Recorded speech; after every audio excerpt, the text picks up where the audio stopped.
Assalamualaikum warahmatullahi wabarakatuh. Apa kabar anak-anak? Semoga semuanya senantiasa sehat dan tetap semangat dalam belajar.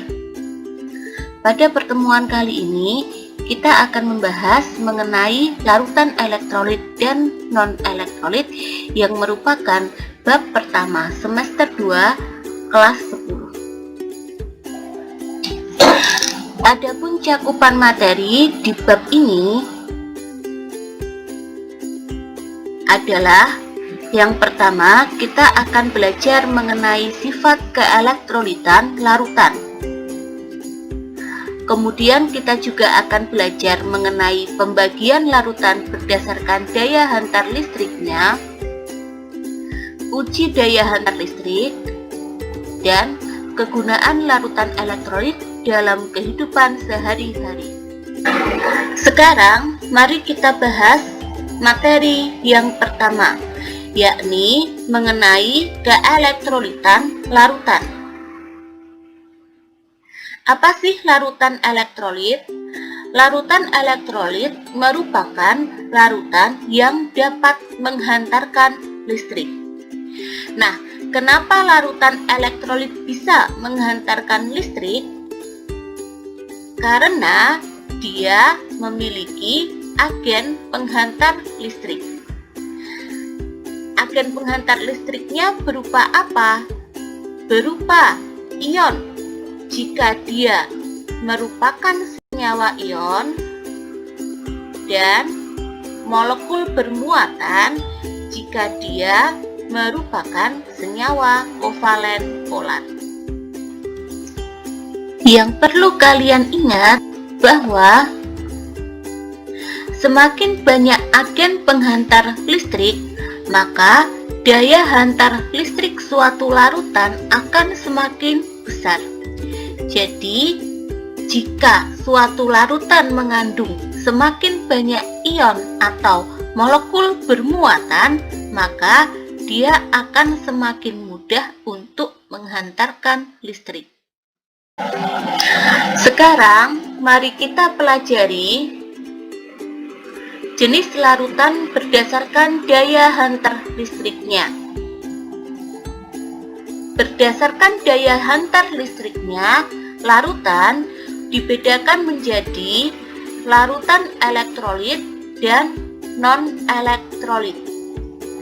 Adapun larutan elektrolit dibedakan lagi menjadi elektrolit kuat dan elektrolit lemah.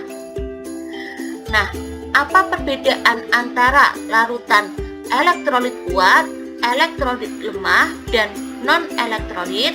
Mari kita pelajari bersama.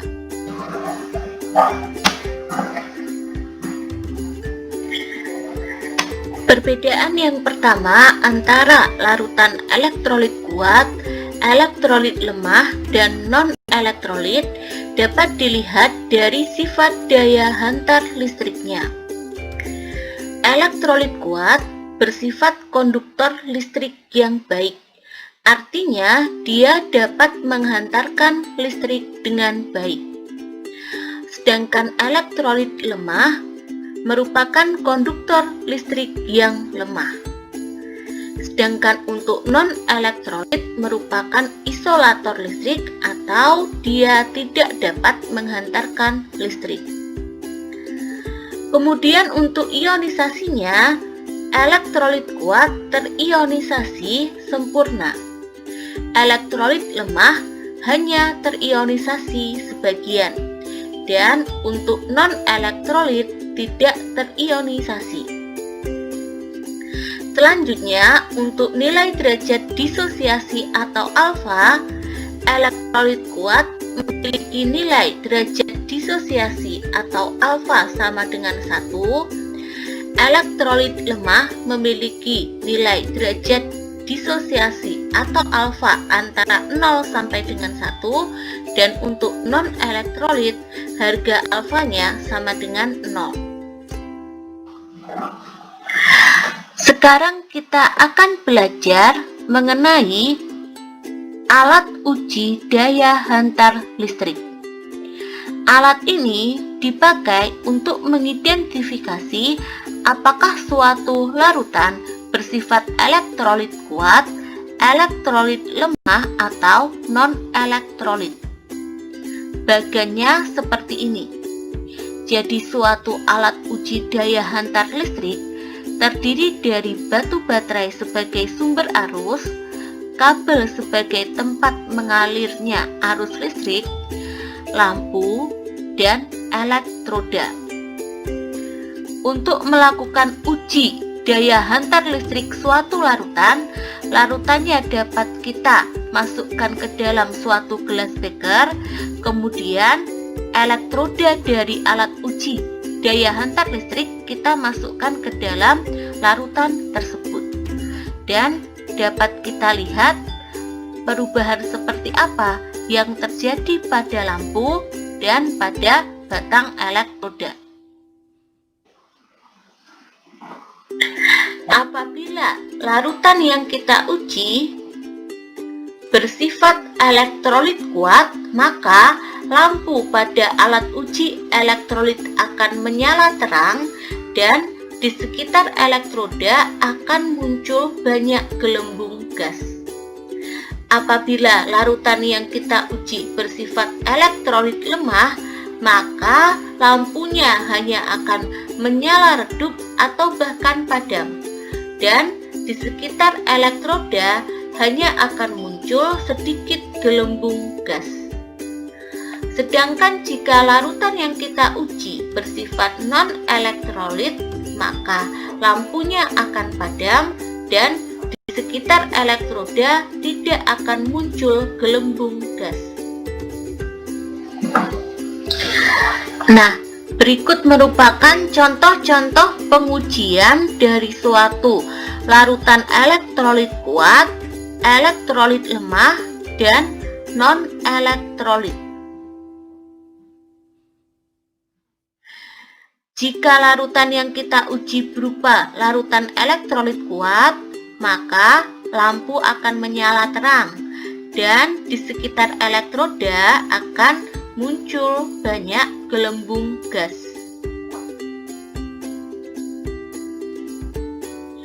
Apabila larutan yang kita uji termasuk larutan elektrolit lemah, maka lampunya akan menyala redup atau bahkan mati dan di sekitar elektroda nanti hanya akan muncul sedikit gelembung gas. Dan apabila larutan yang kita uji bersifat non-elektrolit, maka lampunya tidak akan menyala atau padam dan di sekitar elektroda tidak dapat muncul gelembung gas. Nah, zat-zat apa saja yang larutannya tergolong sebagai elektrolit kuat, elektrolit lemah, dan non-elektrolit? Mari kita pelajari bersama. Yang pertama, kita akan belajar zat-zat yang larutannya bersifat elektrolit kuat. Yang pertama adalah senyawa ion. Senyawa ion merupakan senyawa yang mengandung unsur logam. Dalam SPU, unsur logam terletak pada golongan 1A sampai dengan sebagian 3A atau golongan B. Jadi, jika dalam suatu senyawa mengandung unsur-unsur golongan 1A sampai dengan sebagian 3A atau golongan B, maka senyawa itu dapat digolongkan sebagai senyawa ion. Dan karena dia senyawa ion, maka dia bersifat elektrolit kuat. Contoh dari senyawa ion adalah NaCl, CaCl2, KBr, dan CaO. Kemudian, contoh senyawa lain yang larutannya bersifat elektrolit kuat adalah asam kuat. Contoh dari asam kuat adalah HCl, HNO3, H2SO4 dan H3PO4. Berikutnya basa kuat. Ciri dari basa kuat adalah dia terdiri dari senyawa logam dan belakangnya adalah ion hidroksi atau OH. Contohnya NaOH, CaOH 2 kali, BaOH 2 kali, dan lain-lain. Yang terakhir adalah senyawa kovalen polar. Contohnya adalah H2O dan HCl. Sekarang kita pelajari contoh-contoh senyawa yang larutannya tergolong sebagai larutan elektrolit lemah. Yang pertama adalah asam lemah. Contoh asam lemah yang terkenal adalah CH3COOH atau asam cuka, H2S atau asam sulfida, dan HCN atau asam sianida. Kemudian berikutnya adalah basa lemah. Contoh dari basa lemah yang terkenal adalah NH3 atau amonia. Berikutnya, kita belajar contoh senyawa yang larutannya bersifat non-elektrolit. Contoh umumnya atau yang sering muncul di soal diantaranya CONH2 2 kali atau urea, C2H5OH atau etanol, C6H12O6 atau glukosa, dan C12H22O11 atau sukrosa. Contoh lainnya adalah senyawa kovalen nonpolar. Baik anak-anak, sekian pembelajaran kimia hari ini. Apabila ada kesalahan, mohon dimaafkan. Terima kasih atas perhatiannya. Wassalamualaikum warahmatullahi wabarakatuh.